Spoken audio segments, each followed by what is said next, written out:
muy buenas tardes para usted y por supuesto para toda nuestra audiencia. Hay tres temas más o menos que a nivel internacional, por lo menos en Costa Rica, están captando la atención de todos. Uno es Venezuela, el otro tiene que ver con Colombia, que ya se los voy a contar, y por supuesto todo lo que tiene que ver con Gaza y con la guerra en Ucrania.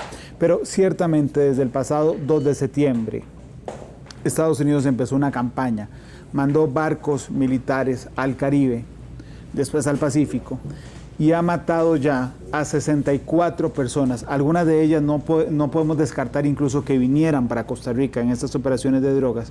Pero bueno, ha lanzado misiles sobre barcos en el Caribe y en el Pacífico, muy cerca de Venezuela, en lo que en el inicio se pensó que era una operación antidrogas, pero cada vez tenemos, digamos, más sospechas de que podría tratarse más bien de una presión contra el gobierno de Venezuela. Por eso le pedí a don Carlos Cascante que nos acompañara hoy, a mí, a toda la audiencia, para entender un poco de estas cosas. Carlos, bienvenido, ¿cómo estás? Un gusto estar con usted, Randall, y con su audiencia para conversar de un tema que parece lejano, pero está a 3 horas vuelo de distancia. Así es, de hecho, por eso lo decía, algunas de esos barcos podrían, Carlos, haber venido para acá. No sabemos, en realidad es una operación que es muy extraña en términos de... no es una operación militar, aunque en Estados Unidos lo presentan como una operación militar. Claro.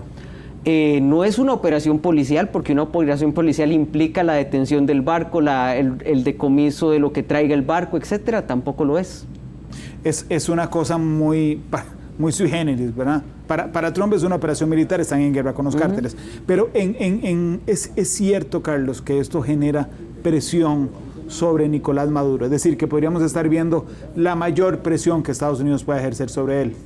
Randall, no solo la mayor presión sobre Nicolás Maduro, la operación de presión más fuerte que los Estados Unidos ha hecho en los últimos 30 años en América Latina. Okay. Desde la Guerra Fría en los 80 no hemos tenido tanta presencia de los Estados Unidos en las aguas del Caribe. ¿Qué hacemos? Vamos a ver, porque yo he leído muchísimo al respecto y dicen que esto fomenta, digamos, una guerra psicológica, un terror psicológico contra Maduro, que debe estar escondido en algún lado, y contra todos sus cómplices ahí alrededor. ¿Qué información entre ustedes, Carlos, los expertos, se comparten? ¿Cuál es el objetivo de hacer esto? No necesariamente sea una invasión militar. Incluso el presidente Trump en su entrevista de 60 minutos de CBS indica que no está de momento una operación en el terreno. Pero ¿qué es lo que provoca este tipo de cosas? Intentar debilitar a las bases del chavismo en Venezuela. Es decir, intentar generar debilidad de los mandos militares, de los cuerpos policiales, para que de alguna forma rompan con la autoridad de Nicolás Maduro y sea internamente Venezuela la que se mueva para sacar del poder a Nicolás Maduro. Vos lo que decís es que, vamos a ver, hay una recompensa, ¿verdad? De 50 millones de dólares. Es un montón de plata, 50 millones de dólares. Pero además, los venezolanos ven el poderío militar de los Estados Unidos alrededor de su país. Vos lo que crees es que de alguna manera podrían quebrar a la gente diciendo, mejor deshagámonos de Maduro antes de que nos maten a todos, en términos muy coloquiales, Carlos. Randall, cuando existe un sistema de poder como el venezolano, vos tenés una serie de actores que respaldan ese régimen. Y el objetivo para eliminar ese régimen es empezar a debilitar esas cadenas. ¿Cómo se consigue eso? Haciéndoles ver que hay un mejor futuro sin el dictador, sin la camarilla. ¿Qué es lo que no ha conseguido Estados Unidos en el último periodo de Trump? Convencer a los militares, convencer a la inteligencia venezolana de que podrían estar mejor sin Maduro. La gran pregunta que tenemos ahora es si con esta actividad en el Caribe podrán conseguirlo. Ok, vamos a ver. Por supuesto que si uno ve América hay dos sectores, el Caribe y el Pacífico. A todos nos llamó la atención que Estados Unidos localizara su lucha antidrogas en el Caribe, porque la mayoría de drogas vienen por el Pacífico, por el otro lado. Entonces asumimos que estaba ahí para presión de Venezuela. Pero ciertamente después de que Gustavo Petro, el presidente de Colombia, participara en una protesta en Nueva York a favor o en contra de Israel, los ataques se pasaron de lado y ahora eran en el Pacífico, cerca de Colombia, con un presidente al que le quitaron la visa. ¿Cómo leemos todo eso en ese juego, Carlos? Hay que leerlo en términos electorales, Randall. 2026 es un año clave en la política colombiana, habrá elecciones en Colombia. El movimiento de izquierda que llevó al poder a Petro ha electo a un candidato y se espera los candidatos de la derecha en Colombia. Entonces me parece que la operación en el Pacífico lo que pretende es establecer un mecanismo mediante el cual se pueda influir en la elección en Colombia para que el movimiento de Petro no vuelva a reelegirse. Y eso desde lo interno de Colombia se está leyendo de esa forma. Es decir, generar una presión desde afuera que permita a la oposición a Petro plantear un argumento más a favor de sus candidatos. Por si Petro ya está muy debilitado, entonces me parece que los Estados Unidos se preocuparían mucho con una continuidad de Petro en Venezuela. Dice en Facebook. Colombia, perdón. Estamos transmitiendo en todas las redes sociales, dice Débora, si vos crees, Carlos, que el tema del petróleo, Venezuela, está 100% descartado como un interés de Estados Unidos. Voy a plantearlo de la siguiente manera. Dentro del gobierno de los Estados Unidos hay dos facciones en torno al tema venezolano.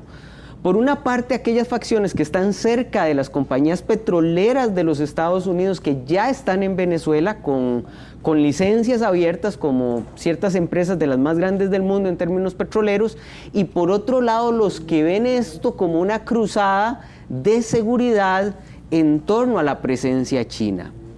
A como se han movido esas facciones, así se ha movido el gobierno. Cuando una facción cobra más fuerza, el gobierno de los Estados Unidos tiende a presionar más a Venezuela. Cuando la facción cercana a las compañías petroleras toma más influencia, el gobierno de los Estados Unidos afloja su posición a Venezuela. En este momento, digamos que la facción liderada por el secretario de Estado, Marco Rubio, que ve en Venezuela un peligro más allá de lo petrolero, sin descartar lo petrolero, es la que está predominando. Vamos a ver cuál gana ese enfrentamiento. Voy a regresar un segundo a Colombia, porque porque Petro, el presidente de Colombia, es muy particular, ¿verdad? Sí. Petro va a la ONU, participa en una protesta en la que llama a los soldados estadounidenses a desobedecer las órdenes de Trump. A los 2 días, 48 horas, 72 horas, le quitan la visa, ¿verdad? Y anuncia, anda en una gira en Oriente Medio, y anunció ayer, yo voy a volver a Nueva York. Voy a volver a la ONU, donde puede entrar con su pasaporte diplomático, en una, digamos, clara, ¿cómo se llama?, provocación al gobierno de Estados Unidos. ¿Cómo ves esa crisis diplomática entre Colombia y Estados Unidos, Carlos? Petro está jugando internamente. ¿Es eso? Sí. Vamos a ver, más allá de que Petro tiene una animadversión por el presidente Trump y que probablemente el presidente Trump mantenga una animadversión por Petro, desde el punto de vista de la política interior colombiana, donde nos acercamos a elecciones, la figura de Trump se convierte en una figura aglutinante de los movimientos de izquierda. La izquierda colombiana se caracteriza por ser muy diversa. No necesariamente le ha gustado el gobierno de Petro a todos los movimientos de izquierda colombianos, y prácticamente cuando eso ocurre usted tiene que recurrir a una figura externa que le permita romper eliminar las diferencias internas que puedan presentar. Me parece que está jugando en el campo interno. Ok, déjame ir en estos últimos 3 minutos que me queda de entrevista a otro tema que nos queda abierto. Minuto y medio Gaza, minuto y medio Ucrania. Sí. ¿Qué pasa en Gaza, Carlos? Porque todos, digamos, realmente es una carnicería lo que estamos viendo ahí. En Gaza hay un alto al fuego que se sostiene con pinzas. Sí, se sostiene, ¿verdad? Porque ahí están los bombardeos. Sí, sin duda. Pero digamos que ambas partes plantean que el alto al fuego está en vigor. Hay un gran problema, Randall, que es pasar de ese alto al fuego a una solución del conflicto. ¿Por qué? Porque para ello hay que nombrar a una comisión que se encargue del día a día. Hay que hacer una transición con una comisión que se encargue del día a día de Gaza, excluyendo a Hamas. Hamas no está muy de acuerdo en ser excluido. Y el otro gran problema, Randall, es que se ocupan cuerpos de seguridad legitimados. Y encontrar países que quieran mandar a sus tropas a Gaza y que además estén legitimados es es una tarea muy complicada y muy difícil de alcanzar. Sería solo Israel el que quiera mandar sus tropas a Gaza, seguramente. Y yo te diría que habría una oposición incluso ya dentro Interna. del propio Israel, Claro. que ya no quiere seguir más de lo que ha seguido en guerra. Carlos, para terminar, Trump se iba a reunir con Putin un día de estos.